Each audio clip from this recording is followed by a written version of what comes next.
Merci à tous, merci Peter pour cette invitation. Donc Didier Bréchemier, moi je suis associé au sein du cabinet Roland Berger et en charge de toutes les activités liées au transport et à la logistique et très heureux de pouvoir effectivement animer une table assez fantastique si je puis dire. Et donc je vous propose en termes d'agenda de rapidement présenter les panélistes, de vous présenter ensuite quelques planches pour poser principales questions auxquelles le panel va répondre. Ensuite, ils pourront se présenter. Et puis ensuite, nous aurons un échange de questions-réponses avec cette table ronde digitale et puis avec l'audience. N'hésitez pas, vous avez avec le système, la possibilité de poser des questions. Alors, il y a deux manières. Vous voyez chat ou discussion en fonction de si votre ordinateur est en anglais. Il ne faut pas aller là. Voilà, c'est là où il ne faut pas aller, là où il y a écrit chat ou discussion. Par contre, vous pouvez aller là où il y a écrit Q&A ou questions-réponses Q&R pour pouvoir poser des questions au fil de l'eau lorsqu'elles vous viennent et nous ensuite les proposerons à l'ensemble de ces 5 panélistes. Donc, dans l'ordre, donc Anne-Marie Hydrac, qui est présidente de France Logistique et en charge de la mission sur la logistique urbaine pour le gouvernement. Et je m'en excuse, mais je passe toutes les missions et toutes les responsabilités éminentes que Madame Hydrac a pu avoir et a encore. Monsieur Christophe Schmitt, qui est directeur des relations institutionnelles de Epner et aussi également président de la commission de la logistique urbaine, donc au cœur du sujet pour TfL. Monsieur Olivier Metzger, qui est directeur énergie alternative de Renault Trucks. Cédric de Barbera, qui est responsable de transport Monoprix, et Carlos Moreno, qui est professeur à la Sorbonne, Panthéon-Sorbonne, IAE de Paris. Et donc, vous le voyez, sur l'ensemble de ce panel, on y a l'ensemble des dimensions relatives à la logistique urbaine, au casse-tête pour la ville, pour les transporteurs. L'objectif de ce soir sera bien d'essayer d'identifier comment sortir de ce casse-tête, trouver une solution et comment la logistique urbaine peut être développée de manière efficace et durable. Quelques chiffres pour poser le sujet. Le premier ou les premiers d'entre eux, je pousse, voilà. Et donc, en fait, ce qu'il faut voir, c'est qu'il y a en réalité différentes sources de cette logistique urbaine. On y a le classique e-commerce qui fait partie de ce que l'on a lié au colis notamment. On y a tout ce qui va être lié au recyclage, au nettoyage, au recyclage de la ville. On y a le retail physique. On y a aussi tout ce qui va être construction et les services urbains de travaux à l'intérieur de la ville. Et puis tout ce qui concerne les hôtels et les restaurants. On essaiera ce soir plutôt d'avoir un angle plus B2B que B2C, mais n'hésitez pas à poser quelques questions également sur le B2C. Alors, dans ces différents chiffres que l'on a, on a effectivement, malgré tout, la logistique urbaine qui progresse et qui sature un certain nombre, et qui congestionne et qui pollue un certain nombre de villes, mais avec un équilibre effectivement de la valeur ajoutée qu'elle produit. On s'aperçoit que finalement, on a dans ces mobilités la pollution de cette logistique liée au fret, à cette distribution qui représente, en fonction des villes, entre 25 et 50%. Pour un volume, si on peut comparer des hommes et des kilos d'uniquement, on dirait 15%. Et ces 15% de volume de fret, c'est 80% de B2B pour des entreprises et 20% de B2C plutôt axé sur le e-commerce et qui est dans nos pays, notamment en France, plutôt en évolution compte tenu de l'évolution du e-commerce. On a finalement un nombre de deliveries, un nombre de deliveries par personne qui est à peu près de 0,1 par personne et par jour et qui augmente. 300 à 400 véhicules pour 1000 personnes dans nos zones, sur les zones ultra denses ou sur des zones denses en logistique urbaine. Et donc, on voit effectivement qu'on a un certain nombre de questions et de challenges face à nous sur cette logistique urbaine nécessaire, clé pour la ville, mais qui également on doit pouvoir adresser notamment des sujets de congestion, de pollution, mais pas uniquement pour pouvoir les résoudre.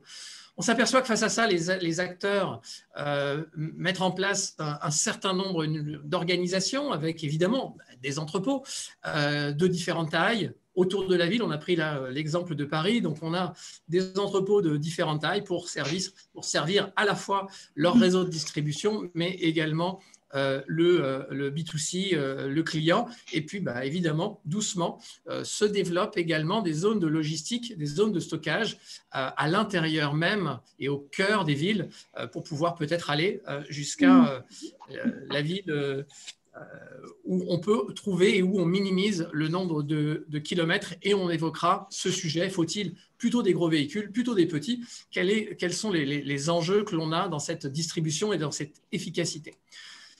Et donc, nous, on a identifié 5 enjeux sur cette logistique urbaine. Le premier est un sujet de régulation et qui concerne tous les sujets que vous pouvez connaître de réduction des émissions ou des zones à faible émission, la gestion du temps et quand est-ce que je peux livrer ou pas, des systèmes de régulation avec des péages urbains et des zones qui peuvent avoir décidé, des villes, de décider de réduire le nombre de distributeurs, de logisticiens à l'intérieur de la ville. Des sujets de collaboration aussi également très importants, des sujets de collaboration entre le public et le privé évidemment, entre les infrastructures et les acteurs de la mobilité, de la distribution et voire même des gens parfois en concurrence qui peuvent travailler en coopération pour ce type de sujet. Sujet 3, évidemment également important, les infrastructures qui sont une denrée rare, mais qui évolue. Et on pourra évidemment évoquer la place du commerce, l'évolution de son rôle, la place des parkings, enfin la place d'un certain nombre d'infrastructures à l'intérieur de la ville. Le point 4 est le point de technologie, tant à la fois sur des sujets d'électrification, de véhicules autonomes, de drones, si on part un peu loin, et puis de sécurisation des informations, en espérant que cette technologie nous permette d'avoir une efficacité dans l'utilisation, le pilotage des taux de remplissage et des parcours à l'intérieur de la ville. Et puis le dernier sujet est un sujet que l'on voit qui est de modèle économique, comment rendre positif et quels sont les nouveaux modèles économiques qui peuvent apparaître et qui doivent être traités lorsqu'on a des coûts de livraison qui sont très importants. Il y a plein de choses. Enfin, il y a certainement un sujet, on voit des sujets liés au modèle économique. J'en dis pas plus, quelques exemples. On a là, par exemple, sur la Chapelle, des systèmes, donc sur l'infrastructure, on va dire, de multifonctionnels qui, à la fois, peuvent intégrer des zones de stockage, des zones multimodales, des zones de livraison et voire du tertiaire. On y a, sur le volet technologique, tout ce que l'on imagine assez loin de type le drone, mais finalement pas si loin que ça, puisque la FAA, l'autorité d'aviation américaine, a certifié le 28 septembre de cette année aux États-Unis pour Amazon le fait de pouvoir livrer des zones, mais surtout on voit aujourd'hui surgir beaucoup les lockers, et le sujet peut-être du lockers apparaîtra même dans le sujet du B2B. Et puis, dernier point sur les partenariats que l'on peut voir ou les sujets un peu innovants, eh bien, des collaborations sur les infrastructures, c'est-à-dire pouvoir changer quasi en temps réel un usage vers un autre, de parking vers zone de distribution et inversement, des cas allemands, des sujets qui sont liés aux lockers, où deux concurrents peuvent travailler ensemble, des sujets liés à l'information et au traitement de l'information, des exemples où on essaye de sécuriser l'information au travers de la blockchain. Et puis pour finir, de nouveaux modes de delivery. Il y a eu certaines réflexions et certainement encore peut-être à Paris ou dans nos régions. Mais là, on voit le cas en Angleterre de réflexion sur la mise en place d'une logistique utilisant les souterrains, et on a eu l'utilisation de la Seine, etc. Donc, un certain nombre d'utilisations un peu innovantes, je ne sais pas si elles sont innovantes, mais en tout cas nouvelles, de la logistique. Voilà un peu les questions posées. Et donc, ce que je vous propose, c'est de pouvoir maintenant rentrer dans le vif du sujet. Et Madame Inrak, quelques mots de présentation et peut-être quels sont pour vous finalement les enjeux vis-à-vis de la gouvernance, ou quels sont les sujets que vous pensez qui doivent être adressés par les différents acteurs pouvant agir sur l'efficacité de la logistique urbaine.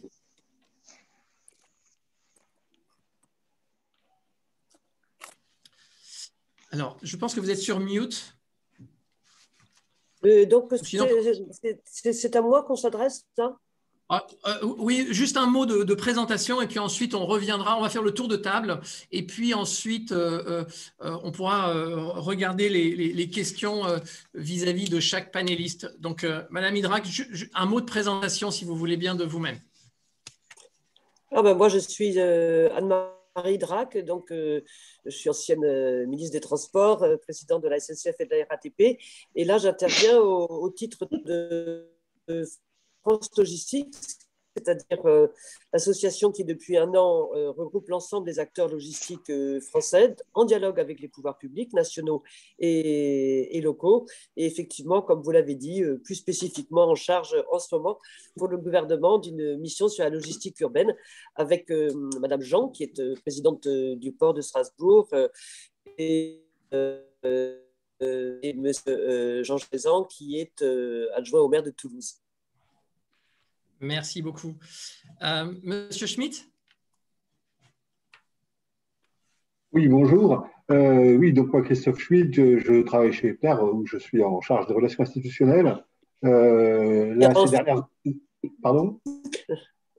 Je me suis ultra spécialisé ces dernières années sur la logistique urbaine, parce que c'est un sujet extrêmement important pour mon entreprise, pour laquelle j'ai rédigé en fait en 2017 un rapport assez détaillé qui a conduit à la création avec TLF d'une commission logistique urbaine que je préside effectivement depuis 2017.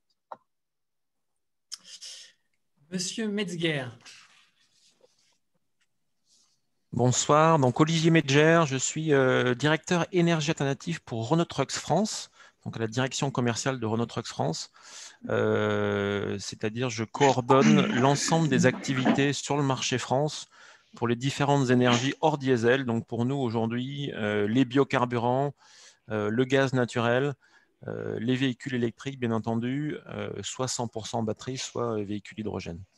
Et cette conférence je suis très content d'en faire partie parce que bien évidemment ça traite de sujets qui nous concernent directement, avec deux sujets qui font vraiment partie de nos stratégies dans les années à venir. Bien évidemment, la première, c'est la transition écologique. Et pour nous, ça signifie transition énergétique. Et puis, toute la problématique de la distribution urbaine. Comment cette distribution va évoluer et comment des constructeurs comme Renault Trucks peuvent se positionner sur ces différents schémas. Merci beaucoup. Monsieur de Barbeyrac. Bonjour, je suis Cédric de Barbeyrac, je suis directeur transport de Monoprix en charge de l'ensemble des flux à destination des magasins et des autres plateformes. Donc, tout ce qui concerne le B2B, piloté pour le compte de Monoprix. Monoprix, c'est un distributeur vraiment très implanté dans les centres-villes. Il y a plus de 675 magasins entre les enseignes Monoprix, Naturalia, Monop, et qui sont implantés vraiment dans les hypercentres et dans les cœurs de ville. Du coup, notre métier, c'est justement de pouvoir desservir ces hypercentres de la manière la plus optimum, d'un point de vue évidemment économique, mais aussi environnemental, pour rendre acceptable cette vocation indispensable qu'est la logistique en centre-ville, pour justement permettre le maintien de nos clients et leur bon équilibre de vie et surtout leur bon environnement. Merci. Et Monsieur Moreno. Eh bien, bonsoir. Carlos Moreno, je suis scientifique, chercheur. Je suis professeur aux universités. À ce jour, je suis professeur associé à l'IAE de Paris, Université Paris en Panthéon-Sorbonne. Je travaille depuis très, très longtemps sur les problématiques urbaines et territoriales en France et dans le monde. Et j'ai développé un concept qui fait actuellement parler beaucoup en France et dans le monde, qui est celui de la ville et des territoires de proximité, est connu par le nom de ville du quart d'heure en particulier. Merci beaucoup pour ce tour de table. Ce que je vous propose, c'est une première question pour Madame Idrac sur, pour vous, quels sont les enjeux, planter un peu le décor, les enjeux notamment en termes de gouvernance. Les acteurs sont nombreux et quels sont pour vous les enjeux que ces acteurs doivent adresser pour une logistique urbaine efficace? Efficace et durable, ça va ensemble. Bon. Alors, d'abord, vraiment, je vous remercie beaucoup de votre présentation et j'ai pris des captures d'écran là, mais en fait, j'aimerais bien avoir vos slides parce que j'ai trouvé extrêmement bien le périmètre que vous avez décrit, c'est-à-dire en fait le périmètre de logistique urbaine variée. Hein. Certains d'entre nous pourraient avoir en tête voilà, la livraison chez soi en e-commerce, mais en réalité, comme vous l'avez montré, il y a la restauration, le matériau de construction, etc., etc. Donc, vous avez bien fait de montrer que le périmètre est vaste, qu'il est divers.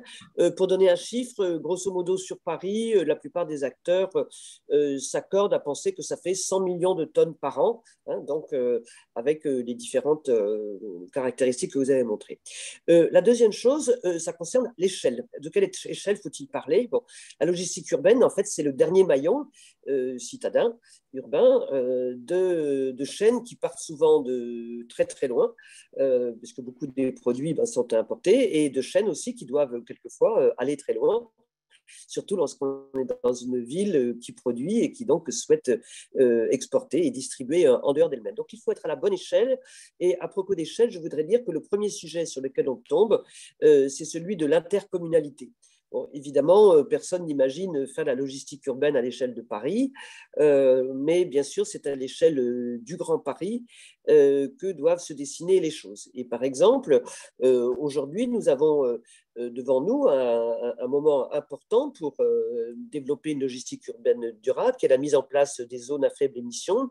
Mais il se trouve que les zones à faible émission, pour se concrétiser, passent par des arrêtés municipaux concernant, par exemple, les horaires de stationnement ou les horaires de livraison ou encore les types de motorisation autorisés. Et on voit bien qu'il y a là un sujet de coordination et donc d'intercommunalité qui est extrêmement important. Dans le même ordre d'idées, en termes de gouvernance, mes collègues élus locaux, moi ça fait longtemps que je ne suis plus élu, je l'ai été mais je ne le suis plus, soulignent que par exemple c'est très très difficile de faire parler ensemble la personne qui s'occupe des infrastructures, je reprends ce que vous avez dit tout à l'heure, la personne qui s'occupe des infrastructures, la personne qui s'occupe du business, la personne qui s'occupe de l'urbanisme ou celle qui s'occupe de l'environnement. Donc il y a beaucoup de sujets de transversalité et de gouvernance à la fois interne aux communes, interne aux intercommunalités, et puis à l'échelle plus vaste, lorsque l'on parle par exemple de l'aménagement des territoires régionaux. Beaucoup de sujets. Par exemple, on considère en France qu'aujourd'hui, sur 250 autorités de mobilité qui ont été évoquées lors des précédentes sessions de l'INSEAD, il y en a maximum une vingtaine qui se sont équipés, si j'ose dire, en collaborateurs étant capables d'assurer cette transversalité. Alors ensuite, quels sont les leviers? Oui, et pardon. Et évidemment, dans la gouvernance, je mets le mot collaboration, coopération, tout ce qu'on voudra, enfin, qui est un des mots que vous avez à juste titre souligné, puisqu'il y a une collaboration entre publics, si je puis dire. Il y a de la collaboration publique-privée qui est absolument impérative et qui n'existe pas partout. Bon. Et puis, il y a de la collaboration aussi entre acteurs privés, dont on pourra parler peut-être tout à l'heure à propos des data et de la manière de les partager ou pas. Bon, aujourd'hui, ce n'est pas tellement partagé. Alors, cela dit, et pour ne pas être trop longue, en fait, sur la logistique urbaine, comme sur tous les sujets de mobilité, qu'ils soient de personnes ou de marchandises, en fait, il y a 3 leviers pour aller vers le développement durable.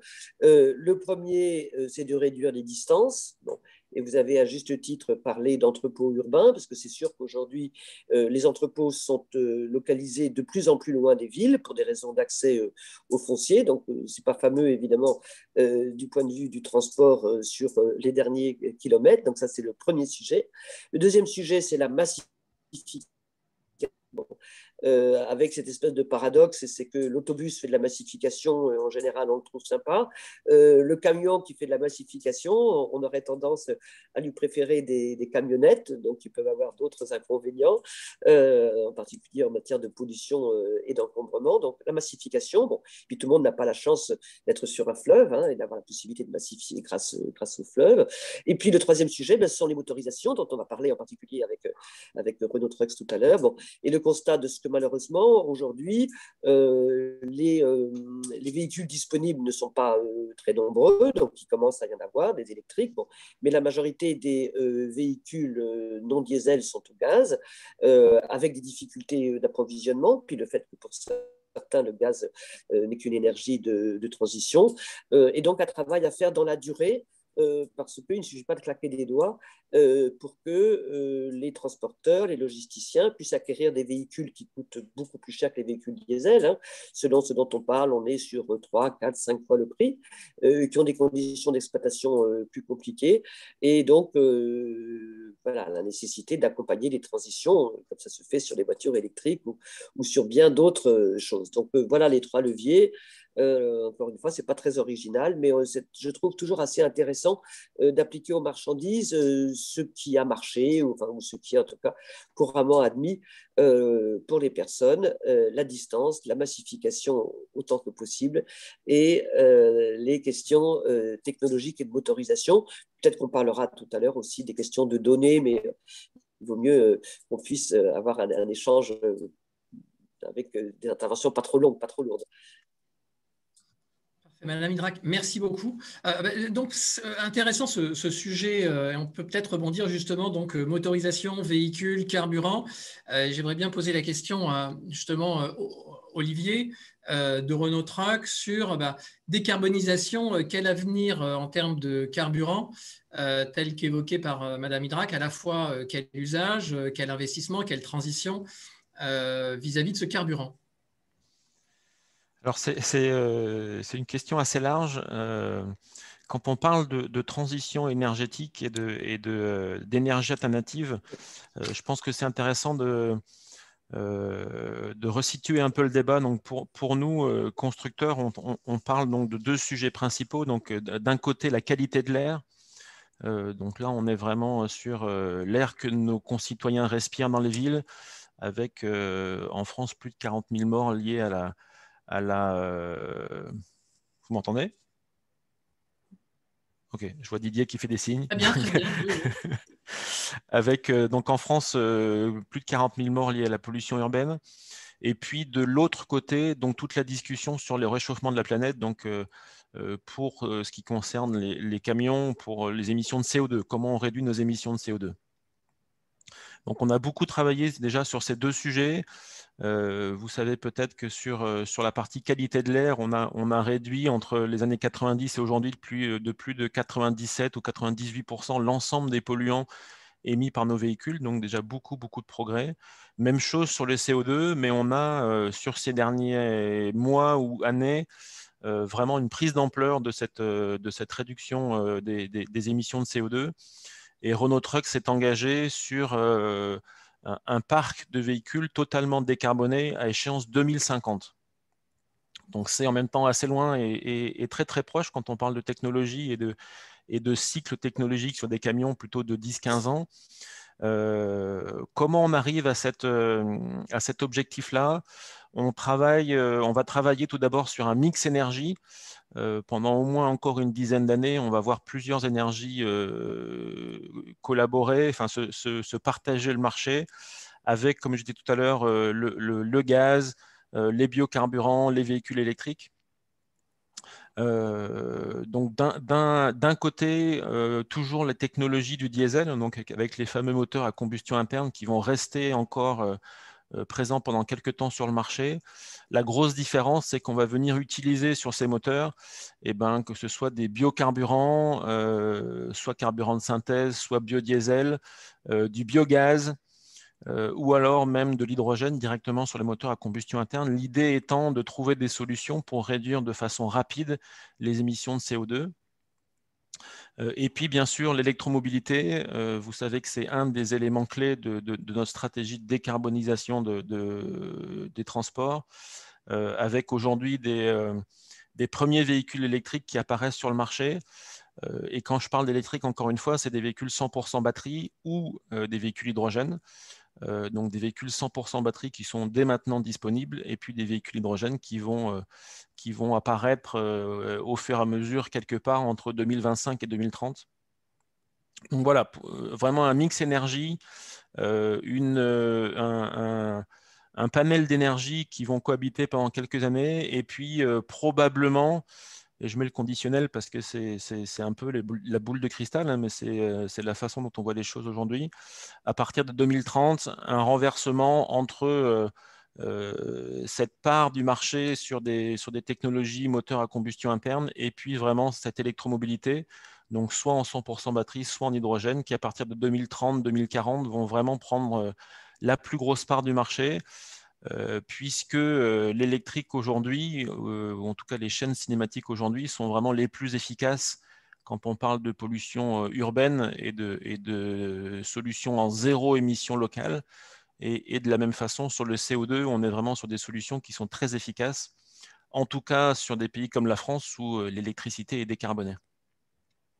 Olivier, Super. merci. Avant de passer la parole aux transporteurs qui utilisent avec Christophe, mais avant cela, en termes de taille de véhicule, l'importance d'avoir des gros volumes, des moyens volumes, des petits volumes, en fonction des villes, en fonction de leur organisation, quel est l'enjeu en termes de typologie de véhicules pour la logistique urbaine? Comment un acteur comme Renault Trucks ou d'autres acteurs aujourd'hui adressent cela?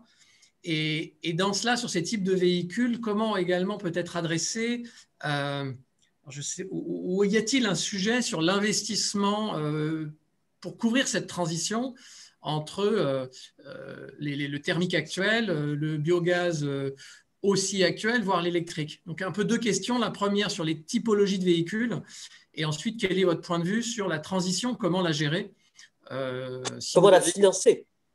Et comment la financer, tout à fait. Et comment la financer? Alors sur la première question, Madame Hydra qui faisait référence aussi, il faut bien garder en tête l'impératif de conserver une certaine massification du transport. Je fais souvent référence, pour donner un peu des ordres d'idées, une grosse partie des magasins en centre-ville sont livrés par des véhicules 3 essieux, donc ce qu'on appelle chez nous du 26 tonnes. Donc on met entre 14 et 15 tonnes de charge utile dans ces véhicules-là, et il faut 10 véhicules utilitaires pour transporter la même chose en véhicule utilitaire, et puis il faut une centaine de tricycles porteurs. Vous savez qu'aujourd'hui on voit beaucoup ces solutions-là apparaître, qui sont pour l'instant plutôt limitées à 150 kg, donc on a vraiment un mix à trouver entre toutes ces solutions. Mais je pense qu'il faut bien garder en tête qu'on ne pourra pas se passer des camions et des gros véhicules. L'idée étant peut-être d'avoir des solutions zéro émission, certes, mais aussi peut-être qu'ils travaillent sur le bruit pour imaginer des tournées de nuit et trouver d'autres solutions pour travailler sur la congestion des villes. Après, en termes de financement, c'est des sujets qui progressent très très vite. Donc, on a lancé notre gamme électrique en production industrielle il y a 2 ans. Déjà, entre il y a 2 ans et aujourd'hui, ça a vraiment progressé très très vite. Et on a déjà une énorme différence en termes de coût des véhicules. Et puis, c'est vrai que pour lancer cette filière, on voit le gouvernement qui met en place différentes solutions pour soutenir l'achat de véhicules électriques. On avait jusqu'à maintenant, et c'est le cas pour aussi les autres énergies, le suramortissement qui permettait de financer une partie de ces véhicules énergie alternative. Et puis on a vu en fin d'année dernière le bonus écologique qui était disponible jusqu'à maintenant sur les véhicules utilitaires, qui est maintenant étendu aux poids lourds. Donc on a un vrai soutien maintenant du gouvernement pour la filière électrique, et c'est un soutien dont on a besoin pour l'instant, quand on a encore des volumes assez limités qui ne permettent pas vraiment d'amortir la totalité des coûts d'investissement et de recherche. Voilà, on compare quelques centaines, voire quelques milliers de véhicules électriques. Notre usine de Blainville sera sur des rythmes de production de 2-3 000 véhicules à partir de l'année prochaine, à quelques dizaines, voire centaines de milliers de véhicules diesel. Donc on est sur des effets de volume qui sont assez différents. 600 000. Très clair, très clair. Merci beaucoup. Peut-être maintenant, Christophe Schmitt, vous êtes l'utilisateur de la ville en tant que transporteur. Quelles sont vos attentes et comment les transporteurs comme Epner ont géré cette transition énergétique et comment Est-ce que tous les acteurs ont la capacité de gérer cette transition comme peut-être un acteur plus gros comme Eppner est capable de le faire? La transition énergétique dans le monde du transport et de la logistique, on va dire que c'est un vieux sujet. Nous, on a signé notre première charte d'engagement de réduction des émissions de CO2 en 2010. On avait déjà engagé des actions avant cela. Et donc, c'est un sujet dont la profession a conscience depuis longtemps. Ce qui se passe maintenant, c'est que les choses prennent de l'ampleur. Il y a un nouveau programme qui a été lancé par l'ADEME qui s'appelle EVE, auquel nous sommes, nous, primo-accédants. Avec quelques grandes entreprises de transport, on est en train de tester le programme pour le mettre en œuvre pour le plus grand nombre. Et l'idée, c'est de prendre des engagements concrets sur des baisses de taux d'émission et des plans d'action, et de aussi mettre en œuvre les moyens de contrôle nécessaires pour que tout cela fonctionne. Aujourd'hui, ce qu'on peut voir, c'est que globalement, ce que nous avons fait, ça nous a permis de réduire nos émissions de CO2 au niveau d'Eppner, au niveau de son parc propre, de l'ordre de 12%. Alors en 2020, on a pris une décision forte au niveau d'Eppner qui a été de dire, bon, on prend la décision de nous engager totalement dans la transition énergétique et on a fait le choix d'investir pour le moment dans l'énergie qui était la plus aboutie, qui est le gaz. Parce que le gaz, il y a une gamme de véhicules, il y a aujourd'hui une offre compétitive et on sait que c'est un système qui marche. La seule chose qui aujourd'hui est effectivement problématique sur cette transition-là, c'est les stations d'avitaillement avec des trous dans la raquette importants sur le territoire national qui devront être assez rapidement corrigés. Alors nous, ce qu'on a fait, c'est qu'on a acheté là en quelques mois 75 véhicules au gaz. Ça va représenter 25% de notre flotte, c'est-à-dire qu'on est en train de basculer 25% de notre flotte d'un coup et d'un seul, 15 millions d'euros d'investissement au gaz. Ça sera terminé dans les prochaines semaines. Et la phase 2, qui est complexe à mettre en œuvre dans nos métiers, c'est la phase sous-traitance. Aujourd'hui, à peu près 70 à 80% des positions que nous livrons sont livrées par des sous-traitants. Et ces sous-traitants, comme vous le disiez tout à l'heure, n'ont pas forcément les mêmes capacités financières, les mêmes stratégies financières, les mêmes stratégies d'achat que nous. Et donc, il a fallu trouver les moyens et des solutions pour les accompagner dans leur propre transition énergétique. Donc, on a monté une équipe, il y a une équipe dédiée chez nous qui s'occupe de ça, et on travaille maintenant avec l'ensemble de nos sous-traitants pour progressivement les faire basculer à la transition énergétique. Alors, on a fait un inventaire global du parc, tout inclus, le parc propre, le parc sous-traitant. 55% de notre parc aujourd'hui en Euro 6. On a à ce jour environ 15% du parc qui est en énergie alternative, mais c'est principalement lié au fait que nous-mêmes avons acheté ces fameux 75 véhicules. Et on se fixe comme objectif d'avoir 50% de notre parc en énergie alternative en 2025, ce qui est quand même ambitieux, 70% en 2030, 85% en 2040 et 100% en 2050. 2050 était une date qui semble accorder à peu près tout le monde, où le constructeur nous dit j'aurai une gamme de véhicules, les institutions interdisent assez fortement les véhicules qui ne seront pas décarbonés, etc. Donc, on se fixe cet objectif-là. Aujourd'hui, on n'est pas forcément arrêté à 100% sur le gaz dans nos métiers. La question, elle est plus de choisir la bonne énergie et de pouvoir avoir une stratégie long terme. Pour le moment, c'est le gaz, mais on est open à toutes les formes d'énergie, notamment lorsqu'on discute avec nos sous-traitants, auquel un sous-traitant qui est en VL sur une ville avec peu de kilomètres par tournée, il peut y avoir un vrai intérêt pour lui de passer plutôt à l'électrique qu'au gaz, etc. Donc, toutes ces solutions-là sont étudiées. L'objectif principal d'Eppner étant d'atteindre l'objectif d'être 100% décarboné en 2050 au niveau de son parc. Merci beaucoup. On aurait dû en fait faire l'inverse. J'aurais dû faire l'inverse. Pour être sûr de bien comprendre, décarboner, ça inclut le gaz. Alors aujourd'hui, dans le gaz, ce que nous fixons comme objectif, c'est que c'est vrai, on prévoit une pente de 25 à 100% en l'espace d'une vingtaine d'années, mais on prévoit aussi la même pente en biogaz, c'est-à-dire que on a vu aujourd'hui dans la presse, les institutions s'y engagent, on a aussi un objectif 100% biogaz dans les stations pour 2050.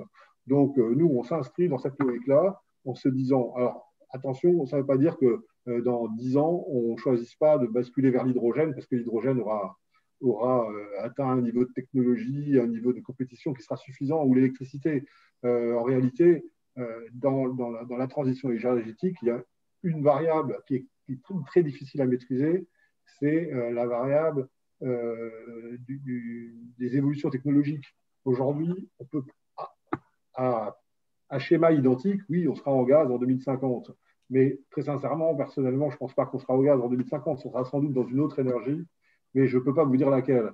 Peut-être ce sera déjà l'hydrogène, peut-être ce sera de l'électrique, peut-être ce sera du biogaz. Ça, je l'ignore. Et je pense que c'est compliqué aujourd'hui, compte tenu des niveaux technologiques, de pouvoir s'engager fortement sur des sujets comme ça.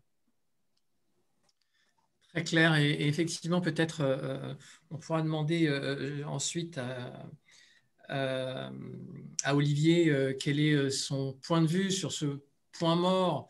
Mais je passerai avant peut-être la parole parce que finalement, cette logistique urbaine, elle est liée à une demande, à une attente, à un besoin du consommateur de se nourrir, et notamment, et pas que. Et donc, Cédric de Barbeyrac, qui est quand même le représentant du citoyen que nous sommes ou du consommateur que nous sommes en tant que directeur transport de Monoprix. Donc, pour vous, quelles sont les stratégies, notamment de livraison de ces volumes en fonction des tailles et quelles sont les solutions pour optimiser entreposage et transport, volume, valeur, enfin volume tel qu'évoqué tout à l'heure, et pollution et environnement et efficacité du système. Comment adressez-vous ce sujet chez Monoprix? Vous êtes sur... Voilà, ça y est. C'est en reprenant les éléments qui ont été partagés, je pense qu'on partage un peu le même constat. L'efficacité passe par la massification.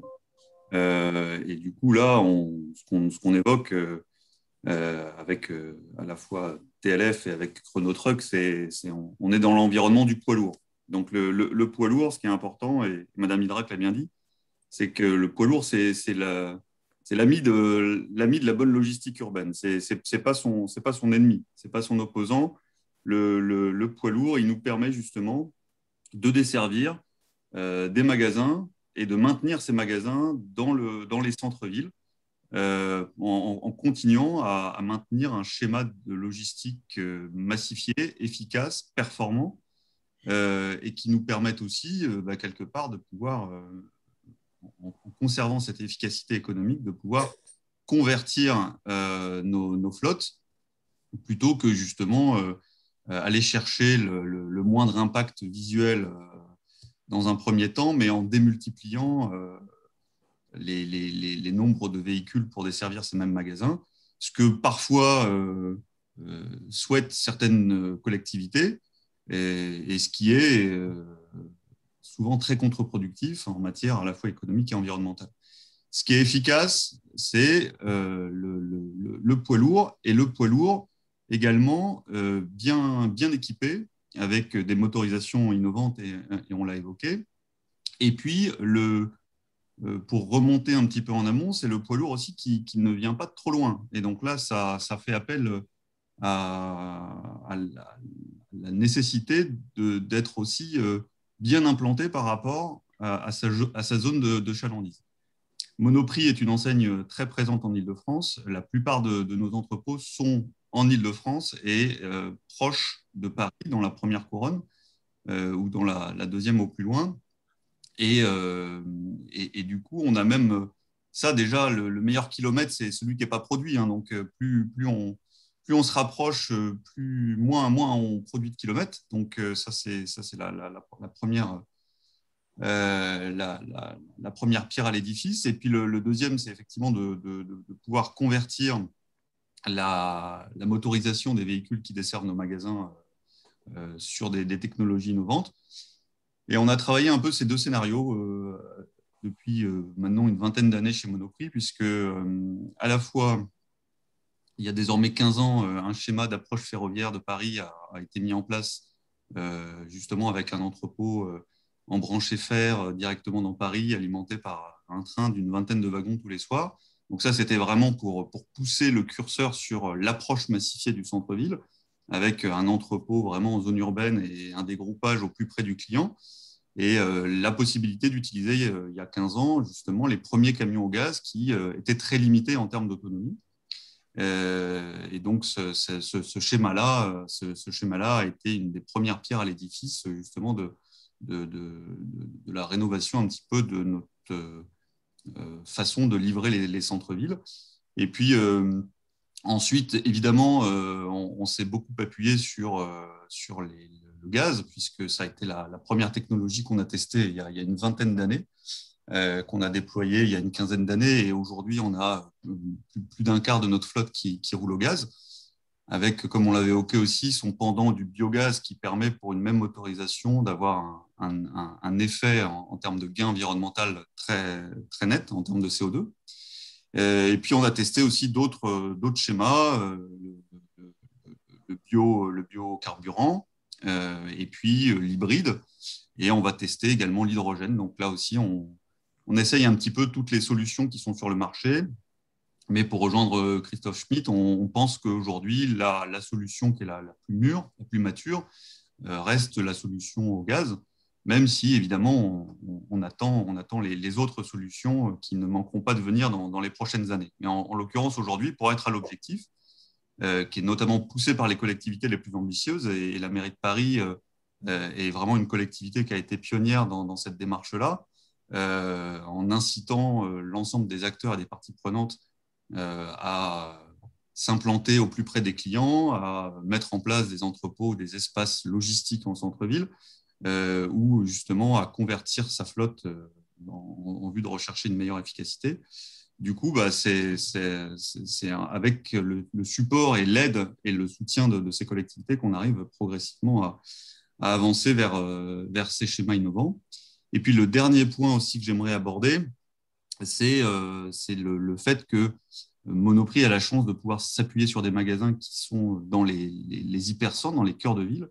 Et ces magasins ont aussi pour vocation de pouvoir devenir des espaces logistiques de proximité, des espaces logistiques conçus pour la ville du quart d'heure. Là, c'est clairement le cas, où on puisse apporter de manière massifiée des marchandises qui sont ensuite reventilés, soit par les clients eux-mêmes, soit par d'autres professionnels qui vont ensuite s'appuyer sur nos magasins pour aller desservir justement des enseignes complémentaires ou le destinataire final. Voilà, donc c'est tout cet enchaînement sur lequel on s'appuie, c'est l'emboîtement d'échelle, la massification et puis les motorisations innovantes pour permettre justement d'être efficace sur cette logistique urbaine.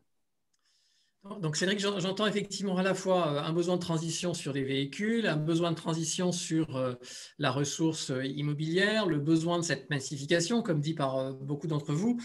Et donc Carlos Moreno, moi j'aurais un peu trois questions à faire appel à la personne, je ne sais pas si c'est la personne neutre, mais celle qui, en tant qu'économiste, peut avoir une image vis-à-vis. Moi, la première question serait cette transition d'un élément de pression et de température A vers B, comment l'accompagner d'un point de vue économique versus l'équilibre entre l'incitation, la subvention et puis laisser libre le marché pour qu'il trouve son meilleur équilibre. Une deuxième question serait autour, et est-ce que la solution de la ville du quart d'heure, au travers de la thèse que vous avez portée dans votre dernier ouvrage, nous en donner un peu la primeur par rapport à cette logistique urbaine et aux hypothèses qu'il faudrait mettre en place ou ce qu'il faudrait mettre en place d'après vous pour arriver à ce système efficace. Et puis le troisième point, personne n'en a parlé, mais comme finalement vous êtes le dernier, je vais vous poser la question, le Covid. Généralement, ça arrive très vite dans toutes les présentations que l'on a. Quelle est pour vous l'influence du Covid sur cette logistique urbaine ou les enseignements que l'on doit ou on peut en avoir ou les retours d'expérience qu'on devrait en avoir? Merci, j'ai mis mon micro.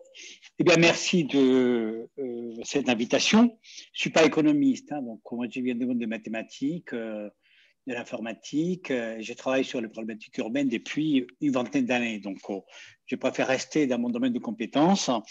Et effectivement, je suis à l'origine de ce concept qui fait aujourd'hui le tour du monde, dont M. de Berberac a dit un mot tout à l'heure, concernant ce qu'on appelle la ville des quarts d'heure, qui en fait est un concept beaucoup plus large que la ville des quarts d'heure. C'est donc la ville des proximités, les territoires des proximités. Pour les zones denses très compactes, on parle de la ville des quarts d'heure. Pour les zones à moyenne densité et faible densité, on parle du territoire de la demi-heure.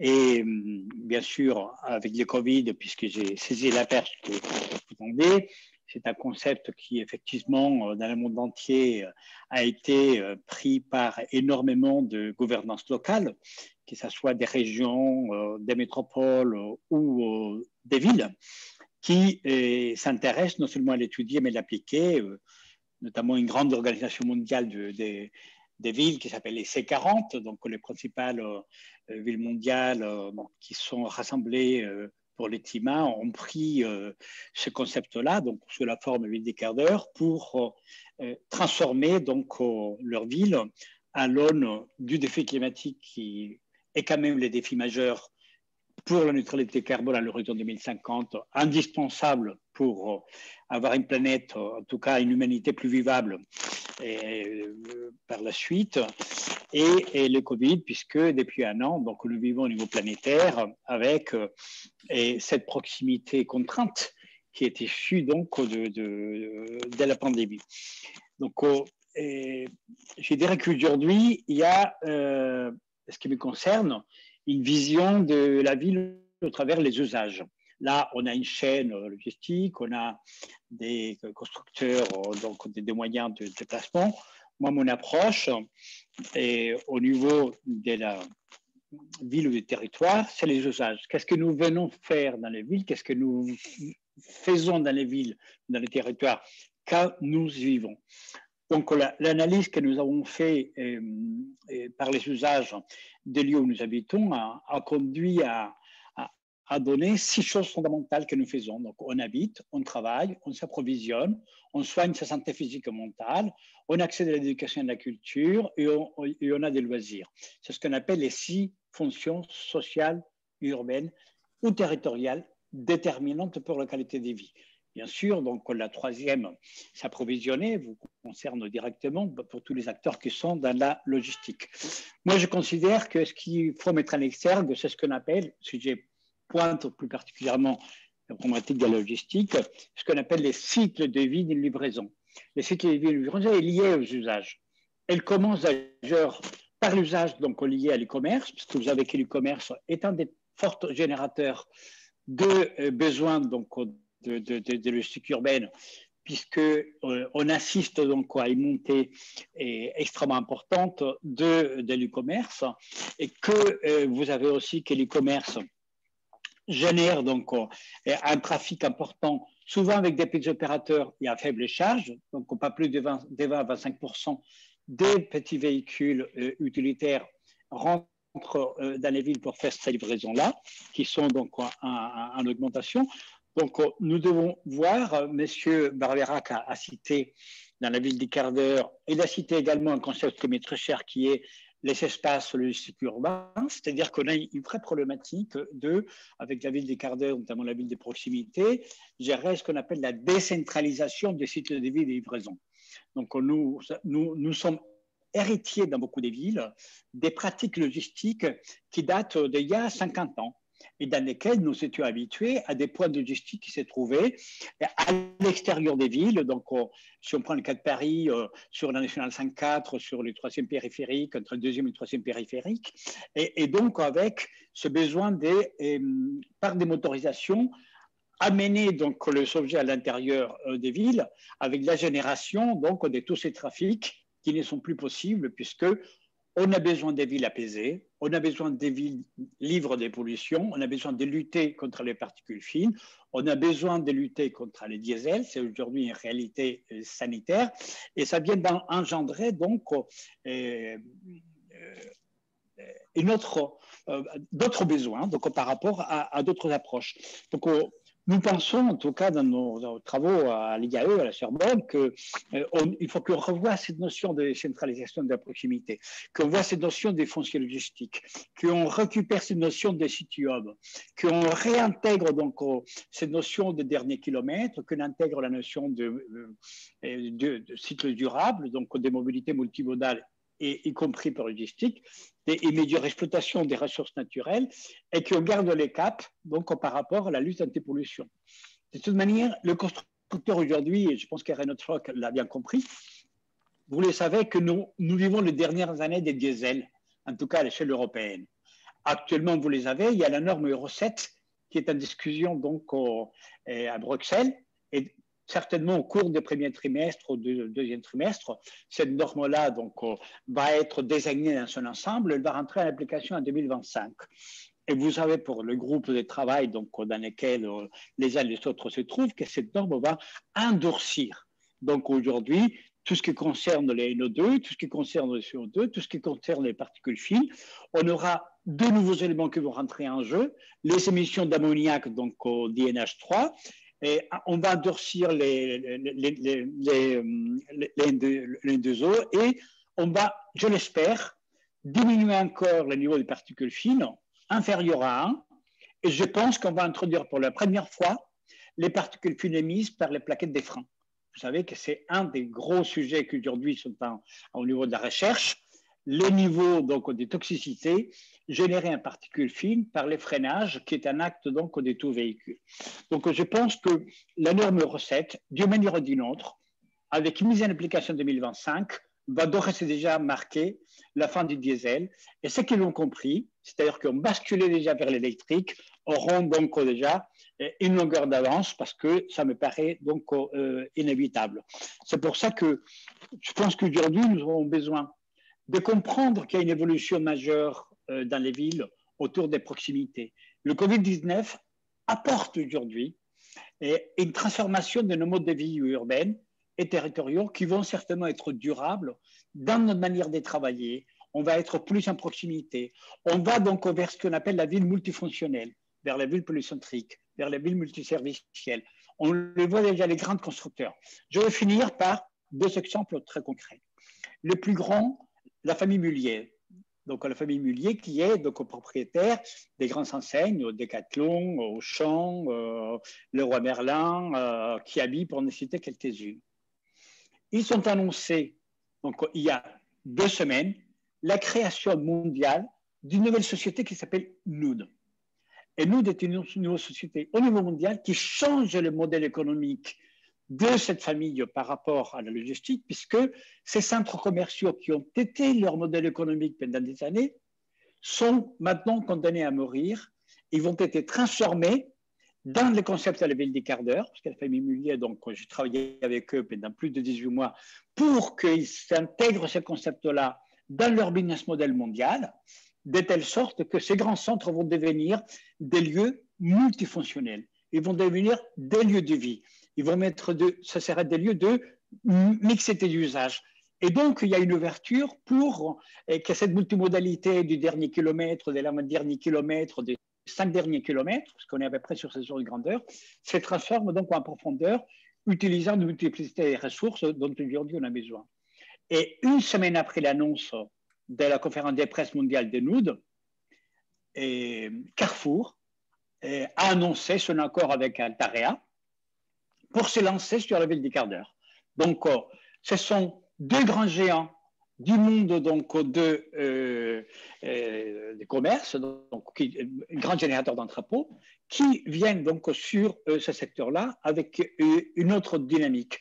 Donc, je pense qu'on a mis en place cette notion de la proximité heureuse aujourd'hui, qui est embrassée par énormément de maires, mais les secteurs socio-économiques, et ça va avoir un impact, comme M. Barbeyrac le disait à très juste titre, dans le sens où on réinvestit la ville, donc tout ce qu'on appelle les city markets, tout ce qu'on appelle donc le lieu de proximité pour des achats, et qui obéissent à des logiques d'approvisionnement qui sont en rupture avec ce que nous avons connu jusqu'à maintenant. Merci, Monsieur Moreno. Moi, ce que je retiens là, évidemment, tout le monde va dans le sens de il faut changer, il faut évoluer, il faut décarboner. Il y a quand même une question de la vitesse qui se pose. Vous citez des dates, vous citez des grands acteurs. Moi, j'aimerais reposer la question finalement à Christophe Schmitt et également à Olivier Metzger sur que faut-il pour pouvoir se transformer à cette vitesse. Peut-être que pour les grands acteurs, c'est faisable. Comment vous voyez aujourd'hui, quels sont les besoins, les attentes de l'écosystème pour réussir cette transformation rapide? Et la deuxième question également, peut-être qui vient des questions de l'audience sur, bon, tout ça c'est bien, l'électrique, l'hydrogène, etc. Mais aujourd'hui, est-il vrai ou quand auront réellement, d'un point de vue du total cost of ownership carboné, c'est-à-dire de la construction du véhicule jusqu'à son recyclage, un équilibre positif pour l'électrique, l'hydrogène ou le biocarburant par rapport au thermique, puisque semble-t-il aujourd'hui, on n'est pas forcément toujours, alors on est peut-être en Europe, on est peut-être en France, où on a une énergie nucléaire qui sert à l'alimentation et à la construction de cette énergie nouvelle, tout ce qui est création de l'hydrogène ou remplissage des batteries. Quelle est réellement, faut peut-être y aller dans ce mouvement, mais quelle est réellement pour vous la date à laquelle on pourra certainement basculer avec un bilan carbone réellement positif et pas nettoyer la ville pour polluer la campagne, comme certains l'évoquent. Olivier, quelques éléments de réponse?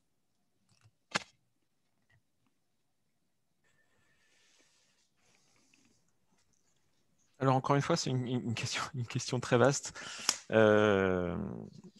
Pour reprendre la dernière question sur l'équilibre positif en termes de décarbonisation, on est aujourd'hui au démarrage de toutes ces technologies et j'ai pour habitude de dire qu'à l'heure actuelle, on peut passer autant de temps sur chacune de ces nouvelles technologies, que ce soit les biocarburants, les CNG ou l'électrique, pour citer les points positifs et les points négatifs. Donc, il faut que tous ces écosystèmes-là qui sont liés à ces nouvelles énergies progressent.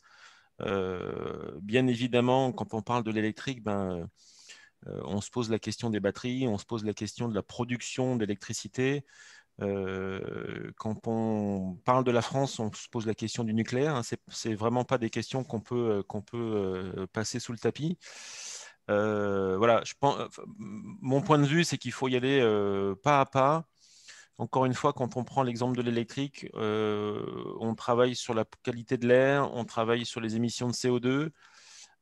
Bien évidemment, ça nécessite un développement de l'écosystème et entre autres le développement des énergies renouvelables. C'est-à-dire qu'aujourd'hui, la situation de nos pays, de nos voisins, des pays voisins en Europe, est un peu moins favorable que la nôtre, mais voilà, toute la production d'énergie est en train de progresser avec un développement entre autres des énergies renouvelables. Donc voilà, il faut laisser le temps au temps. C'est pas quelque chose qui va changer du jour au lendemain. Transformation, et vous parliez sur la première partie de votre question de transformation rapide. Je pense qu'il faut qu'on ait des solutions transitoires. Donc on parlait du gaz comme énergie de transition et ça a vraiment été très efficace pendant longtemps sur la problématique qualité de l'air parce que le gaz produit très peu de particules. On a les biocarburants aujourd'hui comme le B100 qui peuvent être des solutions de transition intéressantes pour petit à petit aller vers ces solutions qui peuvent être le 100% batterie ou qui peuvent être l'hydrogène qui permettraient d'aller de façon un peu plus drastique sur la décarbonisation des flottes. Merci beaucoup. Christophe Schmitt, peut-être une question sur les moyens pour aller plus vite avec ces technologies. Quels sont pour vous les moyens attendus par la profession aujourd'hui en termes d'investissement? On parle d'investissement en infrastructure sur les entrepôts de logistique urbaine. On parle d'investissement sur les véhicules. Comment aujourd'hui la profession s'organise? Quelles sont les attentes? Et puis peut-être un mot aussi ensuite de Madame Idrac sur par rapport aux travaux qui sont en train d'être faits, quelle est vision sur ce financement ou quelles sont les sources pour pouvoir traiter cette transition? Christophe? Oui, alors je pense qu'effectivement, là, on rentre dans un mode de transition très accéléré où il faut que les acteurs puissent agir. Le métier du transport et de la logistique, c'est un métier avec un taux de rentabilité qui est ce qui est. Et quand on voit la vitesse à laquelle on veut aller, ça représente des investissements de plusieurs milliards d'euros qui posent question quant au timing dans lequel on pourra les réaliser. D'autant plus qu'aujourd'hui, on voit finalement, dans le monde de la marchandise, assez peu d'aides directes ou indirectes des institutions ou du gouvernement arriver chez les professionnels, les aides étant plutôt dédiées au grand public.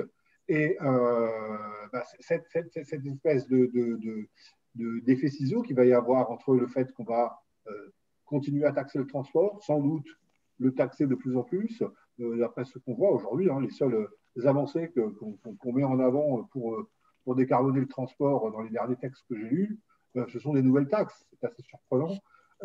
Et donc, ce phénomène-là va sans doute générer un certain nombre de problèmes. Alors, au niveau de la profession, nous, ce qu'on pense, c'est que décarboner la distribution de la marchandise, c'est une affaire d'écosystème. C'est-à-dire que quand on parle de logistique urbaine, là, on est un transporteur, des gens de la distribution, etc. Mais dans les villes, ce qui circule comme véhicules, etc., ça va bien au-delà de la distribution des commerces et des marchandises. Vous avez tous les gens qui travaillent en propre, tous les cheminements qui se font pour faire des chantiers. Il y a énormément de logistiques différentes dans les villes qui doivent être prises en compte.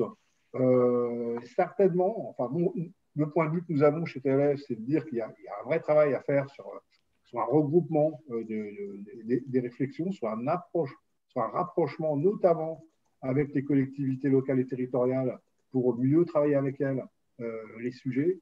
Il y a un sujet sur la data. La data est sans doute un moyen d'améliorer la massification dans les années à venir. Comment on la met à disposition, comment on s'en sert, qu'est-ce qu'on en fait.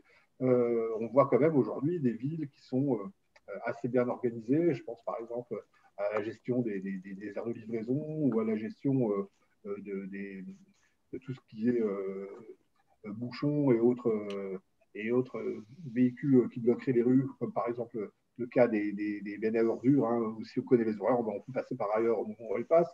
Il y a des tas de choses qui sont des points de détail additionnés les uns aux autres qui pourraient effectivement permettre d'atteindre des résultats assez importants de notre point de vue. Alors, la commission que nous avons créée chez TLF, elle réfléchit à tous ces sujets. Elle vient de publier un manifeste qui est destiné aux élus et qui cherche à attirer leur attention sur le fait que la logistique, on peut les aider à travailler sur l'attractivité de leur centre-ville, sur tous les aspects liés à l'emploi, sur la partie organisation des flux et réglementation. Je donne toujours comme exemple la réglementation consistant à réduire on a parlé tout à l'heure des réductions de tonnage, mais vous avez la même chose avec les réductions d'horaire.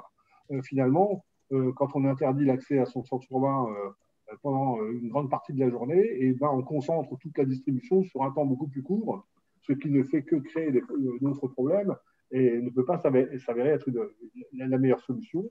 Et on a également tout un travail à faire avec les collectivités locales et territoriales sur les mécaniques d'évolution des infrastructures et des règlements, parce que quand il n'y a pas les infrastructures, on ne peut pas mettre en place les outils pour rouler plus propre. Vous avez, par exemple, aujourd'hui, dans le sud de la France, pour nous, Epner, c'est un endroit où on n'a encore mis aucun véhicule alternatif en place, tout simplement parce qu'il n'y a pas de station d'avitaillement de réseau d'avitaillement satisfaisant. Et aujourd'hui, on voit sur le papier au moins 4 nouvelles ZFE qui vont s'implanter dans ce secteur-là. Mais il faut structurer, il faut organiser tout cela pour que les stations d'avitaillement arrivent en même temps que les décisions, etc. Sinon, ça sera extrêmement compliqué, que ce soit pour les grands opérateurs ou pour les petits opérateurs.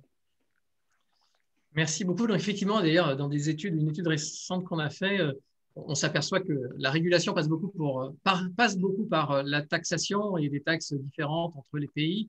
Madame Idrac, vous aviez évoqué le sujet de coopération et d'un autre côté, on a un sujet d'investissement lié à cette transition. Est-ce que la coopération peut aider le financement de cette transition? Enfin, comment faire pour aider le système à gérer, à prendre en compte toute cette transition et ces investissements qui semblent importants pour tous les acteurs? Voilà. Alors, d'abord, ce qui me frappe dans ce débat, c'est que tout le monde est d'accord sur les grands objectifs. Bon. Mais ensuite, encore faut-il qu'on s'en occupe, et qu'on s'en occupe concrètement. Donc, je laisse de côté l'analyse en cycle de vie, les batteries, etc. Bon, je laisse de côté l'analyse en cycle de vie, bon, même si, évidemment, la France espère pouvoir porter ce genre d'approche à l'échelle européenne. J'en reviens plus concrètement à l'approche en TCE, en TCO. Et là, donc, ce qui est intéressant, c'est que, à la demande de France Logistique et de TLF, entre autres, bon, le gouvernement a fini par mettre en place un travail, enfin une task force, dans lequel on regarde segment par segment, type de véhicule par type de véhicule, énergie par énergie, ce que ça représente comme coût, à la fois en investissement, je vais y revenir, et en opération. Par exemple, pour des véhicules moyens, rien que le poids et le volume occupés par les batteries, eh bien, pose des questions par rapport aux réglementations sur le poids ou sur les volumes. C'est un exemple parmi d'autres. Il y a aussi à intégrer le fait que quand on doit recharger au gaz ou un jour le plus proche possible, je l'espère, en électrique, en tout cas dans un pays nucléaire, eh bien, ce n'est, en termes de tournée, en termes d'organisation du travail, ce n'est pas exactement la même chose. Donc, effectivement, il faut travailler beaucoup sur des sujets concrets qui sont un peu techniques, bon, très techniques même, très pointus. Bon. Et toujours en ayant en tête que la logistique, ce n'est pas simplement la logistique de livraison aux particuliers, mais comme vous l'avez mis dans votre slide du début, ben également la construction, les déchets, l'industrie, etc., etc., avec à chaque fois des modalités d'organisation très, très différentes.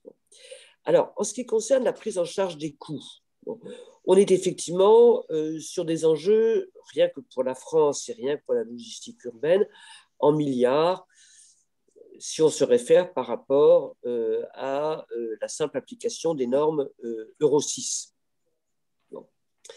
Ces milliards, où va-t-on les trouver? C'est simple, hein, il y aura les constructeurs, les opérateurs, les contribuables et peut-être les clients. Bon. Aujourd'hui, il y a une espèce de grand flou là-dessus. Bon. Parce que ces voitures, bon, ça a des années à se construire, des années. Bon. Il y a eu beaucoup d'aides publiques et en France, il y en a encore et c'est tant mieux. Pour les véhicules utilitaires, les aides, bon, on y travaille avec Mme Pompili et le ministère de l'Environnement.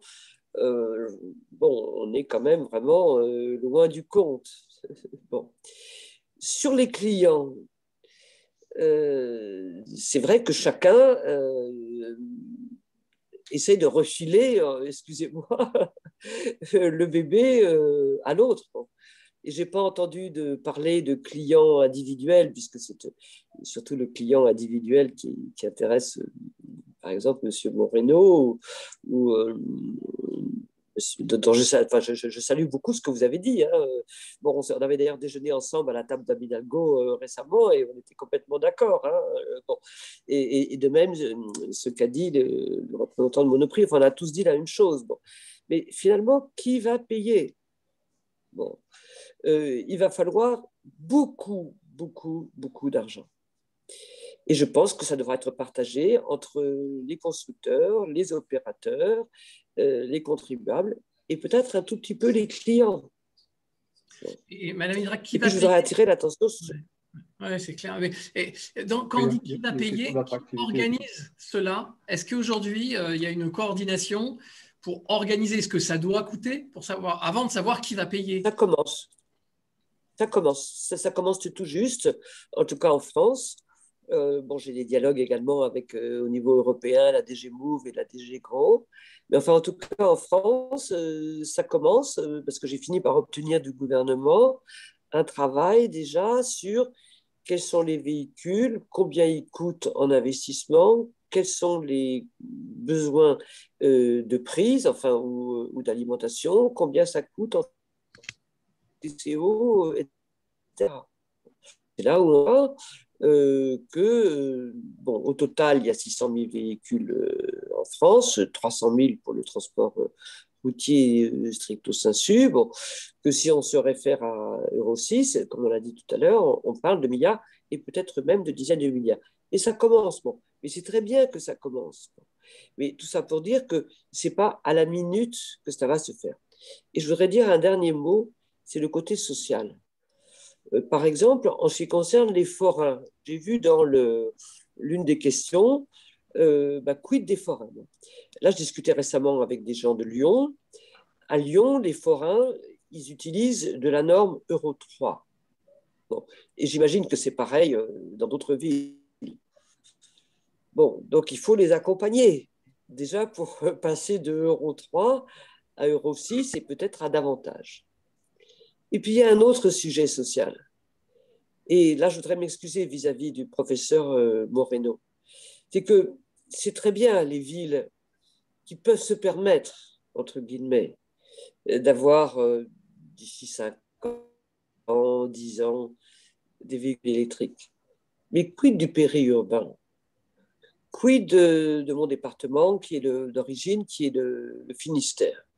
Donc, l'accompagnement social qui est apparu assez vite par rapport aux véhicules diesel et aux véhicules diesel d'occasion des individus, des personnes. Bon, ça se pose aussi vis-à-vis des véhicules des opérateurs. Récemment, j'avais une discussion très, très, très intéressante concernant Londres. Et il est clair, me disait l'universitaire avec lequel je parlais, qu'à Londres, la transition énergétique s'est traduite par de nombreuses faillites. Bon, je ne devrais pas sourire en disant cela, parce que je devrais dire qu'il faut accompagner.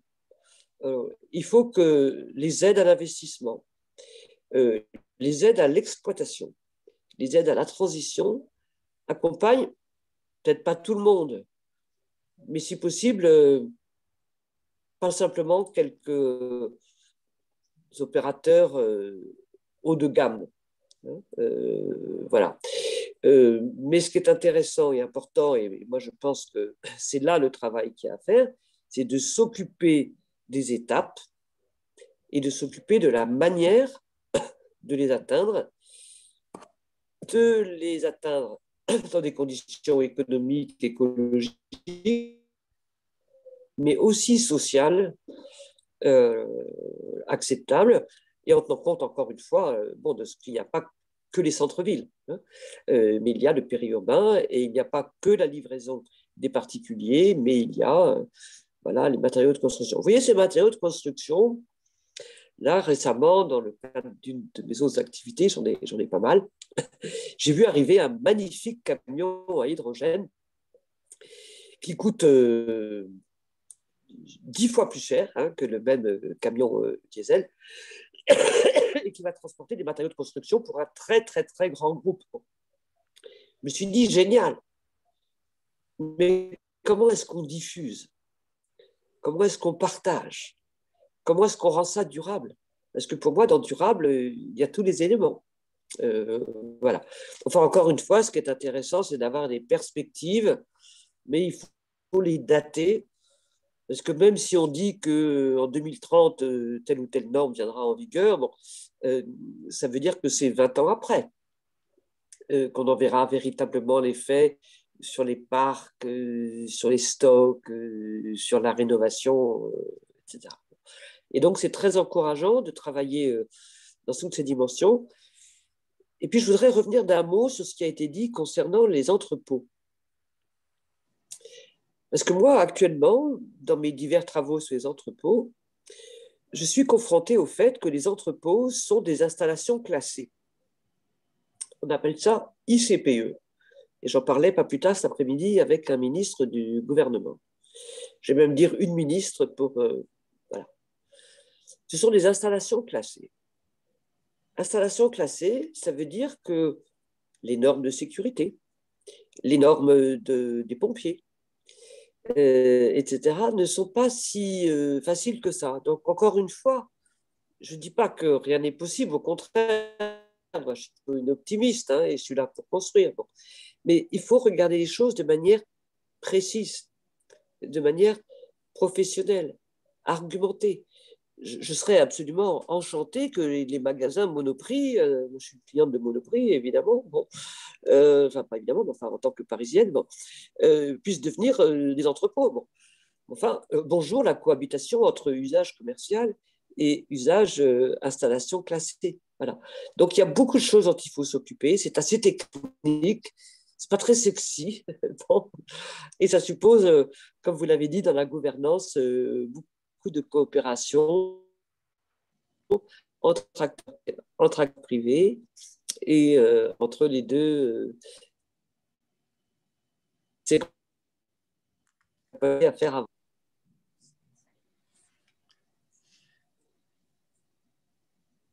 Allô? Est-ce que c'est moi qui suis bloqué ou Madame Idrac? Ok, elle est bloquée. Ah ben écoutez, moi voilà, je pensais que c'était bien trop long. Parfait, parfait, très bien. Oui, merci beaucoup sur ces points. On a un certain nombre de questions qui sont liées à... bon, je vous passe les questions de Ben. Il faut arrêter, puisque c'est polluant, il faut tout arrêter immédiatement et trouver d'autres solutions. Mais si on pousse un peu loin en disant il faut arrêter, parfois il faut substituer. Est-ce que il y a pour vous, quelles sont les innovations? On l'a vu beaucoup sur la transition en termes de motorisation. Est-ce qu'il y a des innovations qui pourraient aider? On a tout à l'heure effleuré le mot de la data. On voit l'urban air logistique, enfin, tout ce qui peut être livraison urbaine des acteurs comme Amazon ou d'autres. Hein. Certaines villes commencent à regarder cette possibilité pour des zones moins accessibles. Il y a le fluvial, qui là n'a peut-être rien d'innovant, mais qui peut exister. On a peut-être d'anciennes lignes de métro qui peuvent, que sais-je. Est-ce qu'il y a des ruptures envisageables, possibles, à commencer peut-être par la donnée pour une meilleure organisation, optimisation? Si je...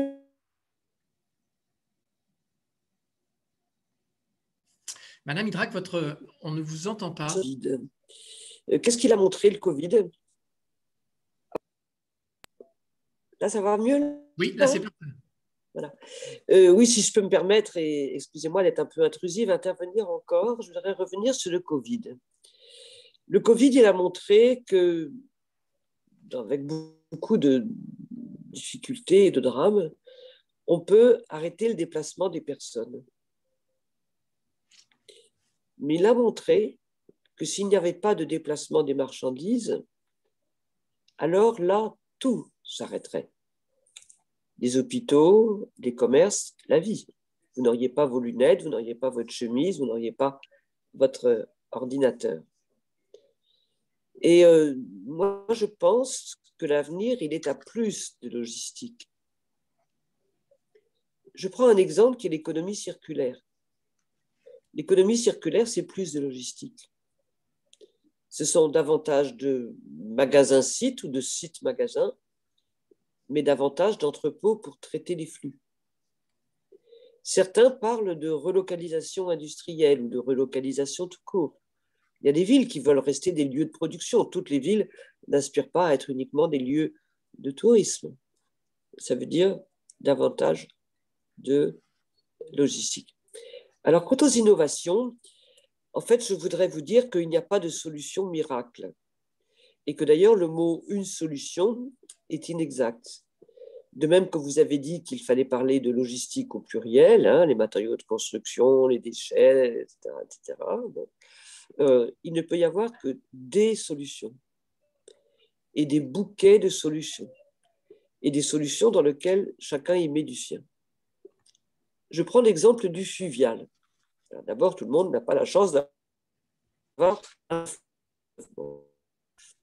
à Paris, il peut y avoir un certain nombre de choses sur le fluvial. Et je ne parle pas de Monoprix, mais il se trouve par exemple que Franprix achemine une partie des marchandises, des produits secs, par barge, puis fait partir une flotte de camions à partir du port de la Bourdonnais à Paris. C'est une solution qui peut arriver dans certains endroits pour certains types de produits, etc. Par exemple, le fluvial, ça marche très très bien pour les matériaux de construction et pour les déchets. Dans tous les cas, quand on dit ça marche très très bien, c'est évidemment avec beaucoup d'aide publique, puisque, bon, à la différence du routier, le fluvial comme le ferroviaire, il y a des transbordements, et les transbordements, aujourd'hui, on ne sait pas les intégrer dans les prix, donc il faut beaucoup d'aide publique. Il y en a dans le plan de relance actuel. Il faut évidemment qu'il soit prolongé parce qu'on ne va pas transformer l'outil logistique français en 1 an et demi ou en 2 ans en attendant les prochaines élections présidentielles. Bon. Le fluvial, pourquoi pas? Bon. Dans de très rares endroits, en particulier pour les marchandises lourdes, il peut y avoir du ferroviaire. Mais par exemple, l'entrepôt de La Chapelle, que je connais très bien, puisque Sogaris est aussi adhérent de France Logistique et j'y ai été. Bon, il y a un embranchement ferroviaire, mais il n'y a pas de train. Et pourquoi il n'y a pas de train? Parce que les trains seraient diesel. Et que la ville de Paris ne souhaite pas, et on la comprend, avoir des trains diesel. C'est l'une des raisons parmi d'autres. Donc, il n'y a pas de solution unique, mais des tas d'innovations dans tous les sens qu'il faut soutenir. Je voudrais vous dire un mot sur les data. Les data, là aussi, il faut s'en occuper. Bon. Il ne faut pas se contenter de dire depuis des années, ah là là, il y a un problème de data, il y a un problème de data, il y a un problème de data. D'abord, il faut analyser de quelle data parle-t-on. Aujourd'hui, par exemple, les data publiques qui ne devraient pas être trop compliquées à mettre en open, il n'y a pas de numérisation des arrêtés sur les stationnements ou des arrêtés sur les règles de circulation le matin, le soir, des camions, des camionnettes, des ceci, de cela. Ça n'existe tout simplement pas. Maintenant, si on parle des données privées, là, on est sur des sujets beaucoup plus sensibles. Bon. Et donc, ce n'est pas si évident que ça de partager ces itinéraires, ces horaires de livraison, les algorithmes qui permettent d'optimiser. Bon. Donc, pour aboutir à ce genre de choses, en ce qui concerne les personnes, j'y ai travaillé depuis environ 10 ans. Il a fallu une directive européenne, il a fallu une loi, mais surtout, il a fallu beaucoup de travail en amont pour définir quelles sont les données qu'on a, qu'on peut avoir, à quelles contraintes sont-elles soumises, est-ce qu'on a envie de les partager, si oui, pourquoi, sous quelles conditions, avec quels outils, avec quel tiers de confiance, enfin bref, du boulot qui mérite beaucoup de coopération, comment vous avez dit au début, voilà, comment vous avez dit, un mélange de régulation et de collaboration, voilà, parce que ça ne peut évidemment qu'améliorer les choses. Honnêtement, les opérateurs auraient tout simplement les horaires de stationnement et bon, ça serait quand même déjà pas mal. Bon, ça paraît un peu basique, mais il se trouve que ça n'existe pas. Mais c'est possible. Donc, il y a quand même un peu de place à l'innovation, mais il n'y a pas qu'une innovation. Oui. Effectivement, certainement, voilà. Beaucoup de choses à surtout faire. L'innovation technologique, comme le disait le professeur Moreno, c'est beaucoup une question d'usage. C'est l'innovation technologique au service de quel objectif partagé. C'est toujours ça, hein, l'innovation, si on veut qu'elle soit porteuse et qu'elle soit du coup finançable. Voilà. Absolument. Merci beaucoup. Je vois l'heure qui touche aux 20h, le fameux 20h. Donc, on applaudit. On pourrait s'applaudir comme on l'a fait. En tout cas, moi, je retiendrai juste quelques mots. Je retiendrai de toutes les excellentes interventions qui ont été faites. La coopération, la transition, le détail. On est quand même au début d'une histoire qu'on est en train d'écrire. On aimerait que ça aille plus vite. D'espoir. il y a l'espoir. On est quand même sur un service essentiel.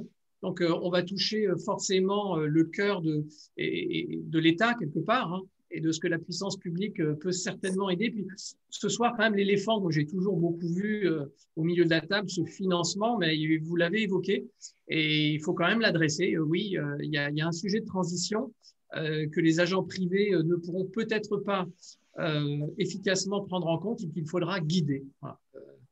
Et peut-être, Peter, je vais sur ce dernier mot te relaisser la parole pour conclure. D'accord. Merci Didier. Merci à tous nos intervenants pour cet échange passionnant. Merci aussi à Magali pour l'organisation technique. Magali est invisible, mais sans elle, on aurait pu monter ce projet. Je voudrais remercier encore une fois notre sponsor pour cette soirée, Renault Trucks. Et un petit rappel pour le professeur Moreno, donc si vous voulez faire une screenshot, c'est un nouvel ouvrage qui a été diffusé il n'y a pas très longtemps. Nous n'avons pas encore défini le thème de notre prochain événement dans le cycle Nouvelle Mobilité, mais ne vous inquiétez pas, vous serez informé par l'association ou par le site du Grand Prix Automobile Club de France, monté par notre ami Richard de Cabrol. Et nous annonçons aussi nos événements sur LinkedIn. Donc, regardez bien LinkedIn aussi pour voir les prochains événements. Je vous remercie pour toutes vos questions et pour votre attention. Et je vous souhaite une très bonne soirée. Merci à tout le monde. Au revoir. Merci, au revoir. Merci, au revoir. Au revoir à toutes et à tous. Au revoir. Au revoir, bonne soirée.